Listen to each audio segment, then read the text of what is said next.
ನಾನು ಇಷ್ಟೇ ಕಳಕಳಿ ವಿನಂತಿ ಮಾಡ್ಕೋತೀನಿ, ಬೀದರ್ ಹಾಗೂ ಗುಲ್ಬರ್ಗ ಲೋಕಸಭೆ ನರೇಂದ್ರ ಮೋದಿ ಆದ್ರೆ ನಮ್ಮ ದೇಶ ಸುರಕ್ಷಿತ ಆಗಿರ್ತದೆ, ನಮ್ಮ ದೇಶ ವಿಶ್ವದಲ್ಲೇ ನಂಬರ್ 1 ಆಗಿರ್ತದೆ.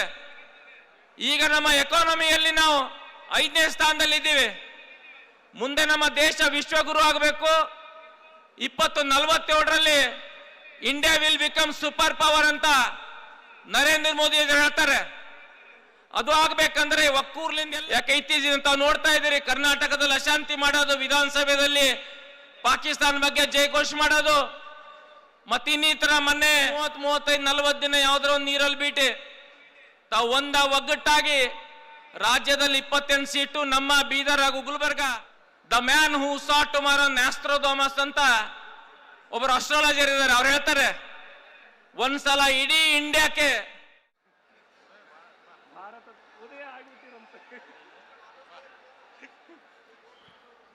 बोलो जय श्री राम, जय श्री राम.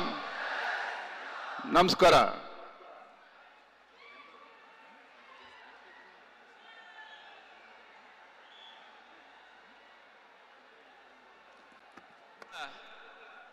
ಇದು ಬೆಂಗಳೂರಲ್ಲಿ ಸಿದ್ದರಾಮಯ್ಯ ಅವರಿಗೆ ಕೇಳೋಬೇಕು,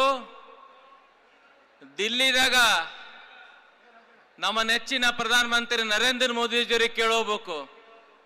ಸಿದ್ದರಾಮಯ್ಯ ಅವರಿಗೆ ಯಾಕೆ ಕೇಳೋಬೇಕಂದ್ರ ಇಲ್ಲಿನ ಜನಸಂಖ್ಯೆ, ಈ ಜನಸ್ತೋಮ ನೋಡಿ ಅವರು ಜೈ ಬಸವಣ್ಣ, ಜೈ